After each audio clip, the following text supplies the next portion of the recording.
Bonjour et bienvenue sur le plateau de Topcom.fr, la plateforme de la communication et de ceux qui la font. Une plateforme où nous recevons aujourd'hui une marque italienne que certains d'entre vous portent régulièrement sur la tête pour se protéger. Vous l'aurez peut-être compris, je veux parler d'un casque et cette marque, il s'agit de Nolan.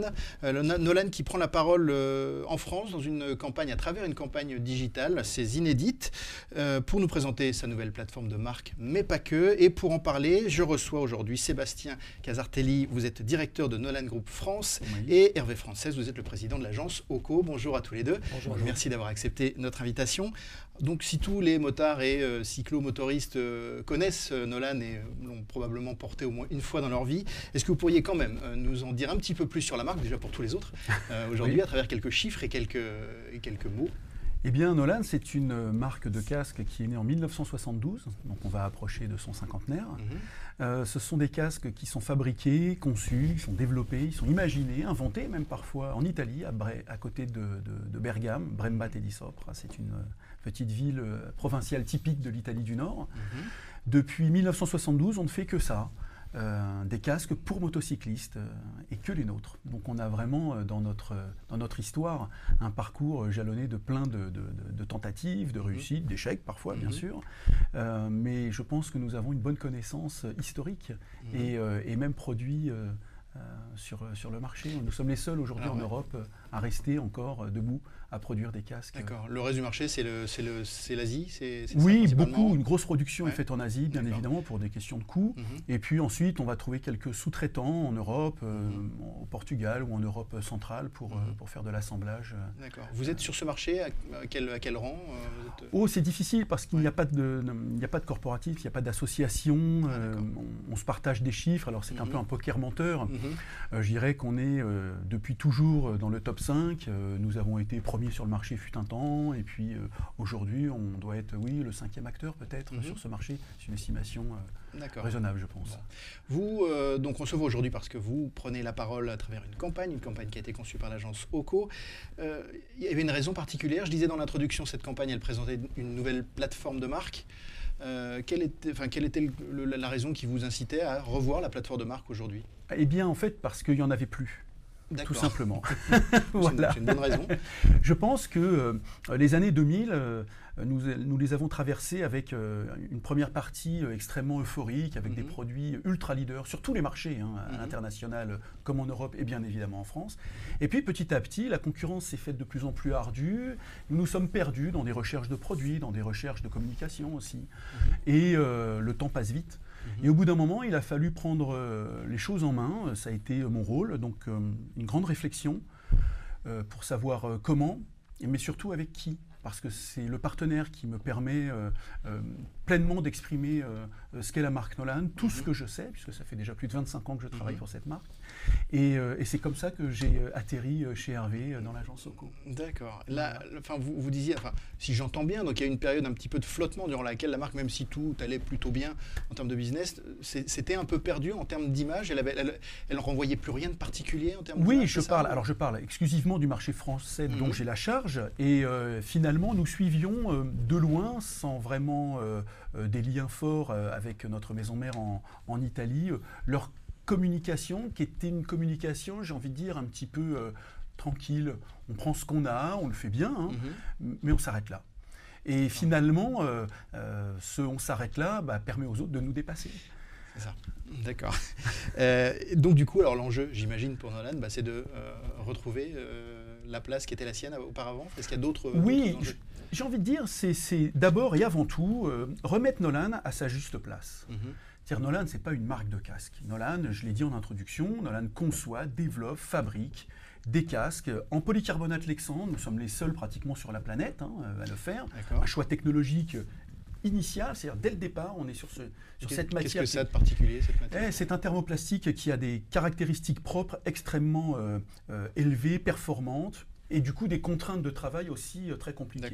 À l'époque où on fait ce choix, c'est l'ABS qui est utilisé. L'ABS, comme on peut avoir dans des capots de caméras, des choses comme ça. C'est un plastique qui permet de faire plein de choses, qui n'est pas très coûteux. Le polycarbonate a mené beaucoup de solutions techniques, performantes et innovantes à l'époque. Et ce matériau était celui qui équipait les cosmonautes des missions Apollo. D'accord. Voilà. Ah oui, donc c'est c'était pas un vrai label. qu'on connaît depuis un moment déjà. On connaît bien, qui est une vraie norme, qui appartient à General Electric au départ. Oui, au départ, oui, tout à fait. C'est General Electric qui l'a inventé, pour la NASA, pour faire les hublots des capsules Gemini, pour le programme spatial. Pour remplacer le verre qui est extrêmement pesant par un plastique beaucoup plus léger, mais qui doit résister au chaud, au froid, aux UV. Et au choc. Et au choc, évidemment. Quel était le brief du coup que vous avez adressé à l'agence au cours quel était le brief? Ça c'est vrai, je ne me rappelle pas. J'avais fait un brief un petit peu général parce que je savais que, à moins d'écrire un demi-bouquin ou un essai, j'allais avoir du mal à tout expliquer au travers d'un papier aussi bien ficelé fut-il. Donc j'avais envoyé un brief et puis j'allais bien voir qui allait me répondre, puisque déjà la réponse permet de mesurer l'intérêt, puisqu'il y a déjà des agences qui ne m'ont pas répondu. Et puis ensuite, c'est au moment où j'ai rencontré les gens que j'ai pu vraiment, d'une part, m'exprimer. Et quand on s'exprime, on est au-delà des mots. Bien sûr. D'une part, m'exprimer, transmettre tout ce qu'il y a d'impalpable, tout ce qui va au-delà des chiffres, et en même temps recevoir en retour ce que la personne dégageait. Et donc ce que je pouvais entrevoir comme possibilité pour la suite. Parce qu'une fois de plus, Nolan n'est pas comme les autres et j'ai des choses à dire qui ne sont pas celles des autres. Cette campagne, alors c'est pas la première fois que vous prenez la parole en France, mais en revanche, cette campagne telle qu'elle l'est, telle qu'on va la voir dans quelques instants, est-ce que c'est une première, elle, justement, ou qu'est-ce qu'elle a de différent des autres? Alors, ce qu'elle a de différent, ce qu'elle apporte de différence, c'est la technologie qui nous le permet. Parce que le monde de la moto est un petit monde qui génère des petits moyens. Dans ce monde, Nolan était quelqu'un de grand et Nolan faisait les choses en grand. Il les a toujours faites en grand. Donc, proportionnellement, toute proportion gardée, ce n'est pas la première fois. En revanche, la technologie qui est à la portée de presque tout le monde aujourd'hui permet à Nolan de faire des choses qui étaient inenvisageables il y a 20 ans, 25 ans, et plus encore évidemment. Donc en ce sens, il y a une réelle nouveauté. Je pense à la vidéo par exemple. C'était des choses extrêmement lourdes qui étaient réservées à la moto ou alors aux pneumатiciens, on pense à Michelin pour parler français. Sinon, ce sont d'autres mondes en dehors de la moto. Tout à fait. Alors, ce que je vous propose, c'est qu'on regarde justement un des films de cette campagne. Et puis on se retrouve juste après pour en parler.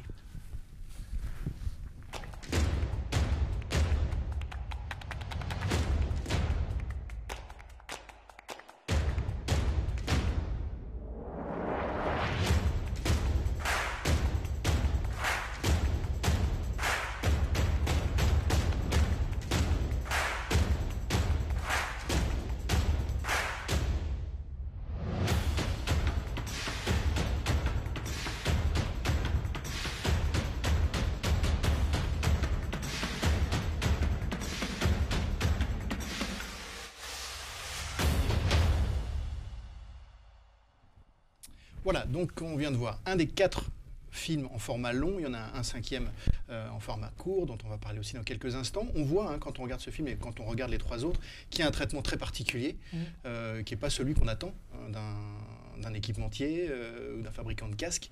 Qu'est-ce qui vous a conduit à ça, justement L'idée était très simple, c'est que quand on regardait le marché, quand on l'observait, on se rendait compte que pour beaucoup de gens, il y avait des mauvaises raisons pour acheter un casque.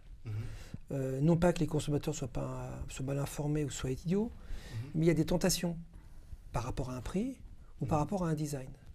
Et très souvent, ça ne correspond pas à l'usage ou aux besoins. À l'usage, parce qu'à un moment donné, on peut être séduit par une forme, ça ne correspond pas vraiment à l'usage qu'on a de la circulation et des conditions de route que l'on peut avoir, et quelquefois aux besoins, notamment par rapport à la sécurité, puisque Sébastien le disait, sans faire offense à des productions faites à bas coût, à un moment donné, on sait très bien que lorsqu'il y a une valeur dans un prix, il y a aussi une qualité derrière un prix. Et chez Nolan, effectivement, il y a un Made in Italy, qui est un élément important. D'ailleurs, c'est le thème du film qu'on a bien voulu diffuser ici, qu'on voulait rappeler. Alors, on s'est dit qu'il fallait redonner des raisons au choix de Nolan, d'où d'ailleurs cette signature. Chacun a ses raisons, parce qu'on s'était un peu interrogé. Autour de nous, il y avait toujours beaucoup de motards. Et on demandait aux uns et aux autres pourquoi ils avaient choisi un casque. Et à chaque fois qu'on interrogeait quelqu'un sur un casque, il y avait cette raison liée au prix ou liée au design. Pour Nolan, il y avait toujours une raison motivée. Donc ça nous a un peu légèrement aiguillé sur une piste. Ce n'était pas une étude au sens statistique du terme. Mais chez Nolan, il y avait des raisons objectives, qui n'étaient pas celles du prix ou celles du design. Et on s'est dit, on va creuser ça. Et donc là, on s'est vraiment immergé. On a fait un travail d'anthropologie un peu sur la marque. On s'est dit, mais qu'est-ce qu'il y a dans cette marque qui fait que 50 ans après peut-être 10 années un peu de silence, elle est toujours présente dans l'esprit des consommateurs. Et donc, on a sorti 4 items assez naturels. 1, cette fabrication made in Italy. 2, tout ce qui est lié à la sécurité, parce que évidemment, par exemple, on l'expliquera tout à l'heure, mais il y a des percuteurs qui viennent déformer les calottes et voir comment effectivement le casque répond à ça. C'est une initiative propre à Nolan. Nolan va au-delà des standards de sécurité. C'est un volontarisme propre à la société depuis de très longues années, il fallait le dire. 3, la dimension environnementale, pas seulement parce que c'était une époque, ça fait très longtemps que les peintures chez Nolan sont faites à l'eau. Donc c'est un élément effectivement d'engagement qui était finalement connu de la marque, mais finalement pas si bien porté que ça. Et puis un 4e thème qui était lié à la technologie. À la technologie, oui, bien sûr. À la technologie, notamment qui est le système embarqué de communication. Très souvent, les motards viennent greffer un système audio, ce qui en général d'ailleurs vient perturber ou la sécurité ou les conditions d'écoute et de bonne circulation. Chez Nolan, c'est totalement intégré. Donc les 4 films viennent vraiment travailler des insights très forts, sans verbe, sans voix off, avec d'abord un recours à l'émotion, un recours au rythme, un recours à un rythme de montage, au rythme sonore, et puis derrière, les 2 engagements très forts que Nolan prend sur ces 4 piliers identitaires. D'accord, donc ces quatre films traduisent vraiment les 4 principales motivations qui ont été identifiées du consommateur, de l'acheteur, du client Nolan. C'est le socle, de la marque. C'est le socle. On enlève l'un de ceux-là, même si la technologie est assez récente, puisque c'est en 2007 qu'on a présenté en première mondiale l'intégration complète d'un système de communication dans un casque, avec garantie et certification du maintien de l'homologation, ce qui est quand même le minimum pour vendre un produit, sans qu'il y ait aucune obligation légale à l'époque. Eh bien, si on enlève ça, on retrouve les 3 piliers fondamentaux de Nolan qui, si on en enlève un, font disparaître la marque. D'accord. Ces 4 films sont diffusés, vu leur format, sur le digital, on s'en doute, mais encore, sur quel type de réseau, sur quel type de médias? Évidemment qu'un des réseaux prioritaires pour nous aujourd'hui, c'est Facebook, parce qu'il y a effectivement pour nous une audience, une capacité de cibler, et puis aussi de dialoguer. C'est un monde, Sébastien le disait, c'est un monde petit, c'est un monde de confiance, c'est un monde d'exigence, c'est un monde où les gens se recommandent les marques les unes aux autres. Donc on avait très envie d'engager la marque à la fois dans une approche, on va dire, statutaire, mais aussi une approche humble, donc de dialogue. Donc on retravaille aussi les réseaux sociaux, on réanime à travers ces films-là, mais aussi à travers d'autres posts, toute une logique éditoriale. Donc Facebook fait partie des outils principaux. Après, on continue à avoir quand même aussi des logiques médias traditionnelles, à travers des displays, à travers des pré-rolls. Le film que vous évoquiez tout à l'heure de 20 secondes, qui est une sorte de résumé des 4 films, sert à ça, puisque sur un pré-roll, il nous faut le format plus court. Donc on veut vraiment exposer la marque dans une approche à la fois de plus grande connivence, de plus grande explication. Et le meilleur support aujourd'hui pour parler contenu, pour rendre compte visuellement de ce qu'on sait faire, c'était évidemment tous les réseaux sociaux. D'accord. Le film, la diffusion des films a commencé à peu près quand? Mi-mai? Fin avril. Fin avril, dernière semaine d'avril. Fin avril. On est à un peu plus d'1 million de vues déjà aujourd'hui. Donc là, quand on se parle, on est mi-juillet. Donc on est sur une très forte audience pour cette campagne, parce qu'on n'est pas sur des gros budgets d'investissement. On le racontait tout à l'heure, on est vraiment on a affaire à des budgets d'une PME-PMI, il faut le dire aussi autour, parce que c'est une marque internationale. C'est une marque qui, depuis 50 ans, accompagne les plus grands sportifs, d'ailleurs, sur les grandes compétitions. Donc, elle apparaît aux yeux de beaucoup comme étant une marque très forte, mais c'est une marque qui a les moyens d'une PME-PMI en France. Donc, on n'a pas des budgets colossaux en médias, mais en revanche, on a l'envie d'être plus près de nos publics. A priori, ça marche, parce que les films sont partagés, sont commentés, sont appréciés. Ça discute. Et c'est ce qui crée cette ambiance-là. D'accord. Au-delà de ces films et de cette communication sur le digital, est-ce qu'il y a des déclinaisons, d'autres choses qui sont envisagées dans les semaines ou mois à venir? C'est-à-dire en dehors du digital, ça va être l'axe principal de communication, parce que le print n'était pas hyper fort déjà à l'époque, où moi-même j'ai commencé à travailler, mais c'était le seul élément pour communiquer auprès du consommateur. Aujourd'hui, le print est réduit à sa plus simple expression, il survit difficilement. J'entends régulièrement des changements de fréquence de parution, des disparitions même parfois. Donc c'est ainsi. Je n'ai pas vocation à soutenir à tout prix, etc. Il faut que je sache, au contraire, où on s'oriente. Et avec Hervé, ça a été aussi une grande réflexion là-dessus, parce que c'est changer des habitudes, changer une histoire, et ça fait toujours un petit peu peur. Pour autant, étant moi plutôt technophile, je sais quelle est l'importance de ce monde numérique, dans lequel il fallait que je m'introduise, que je prenne une place, et que petit à petit, je trace ma route, et que je puisse ainsi diffuser les messages qui font de Nolan ce qu'elle est. Donc, c'est quasiment exclusivement du digital. Et alors, à terme, vous en attendez quoi concrètement, justement, de cette campagne? Qu'est-ce qui doit changer? Plus de casques. Est-ce que vous avez chiffré plus de casques vendus sur les têtes des... C'est vrai, il faut le dire. Moi qui ne suis pas motard, je ne regardais jamais la marque des casques avant le mois de décembre. Ça ne m'intéressait pas de seconde. Et maintenant, il n'y a pas un mec qui me double sans que je regarde quelle marque de casque il a.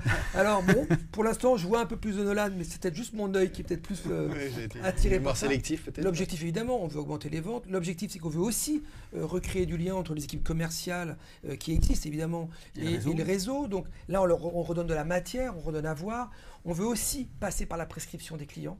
On veut que les clients viennent avec des bonnes raisons pour choisir un casque et n'arrivent pas seulement devant un linéaire ou devant un étal de casques et disent bon, je vais prendre le bleu ou je vais prendre le moins cher. Qu'ils aient aussi des raisons. Donc c'est ça le propos. Donc on est sur une logique de moyen terme. On va amplifier la campagne dès le mois d'octobre-novembre et encore mieux au printemps qui est la grande saison de l'équipement. Donc on a posé des socles qui est un peu une communication d'héritage sur laquelle on va à terme revitaliser certains piliers, engager de nouvelles actions, approfondir, et puis, on peut le dire sans trop dévoiler les choses, mieux parler encore des modèles. Parce que tous les casques ne se ressemblent pas. Moi, j'ai découvert toute une série de segments de casques. Quand on est motard, on le sait. Quand on n'est pas motard, on ne le sait pas. On va aussi reprendre la parole sur chacun de ces segments. Il y a des points très très forts sur lesquels Nolan est leader encore aujourd'hui. Et on va le dire avec force et avec, j'espère, la même créativité. Et pour reprendre ce que dit Hervé, je ne me suis pas fixé d'objectif de vente, de chiffre d'affaires, de place sur un podium que je voudrais bien m'attribuer, parce que finalement, ce sera le résultat. C'est-à-dire que je pourrais fixer plus 10%, pourquoi pas plus 12%, ou plus 8%, plus 20%, pourquoi pas plus 1%, et ainsi de suite. Donc finalement, ce sera un résultat qui sera forcément en croissance.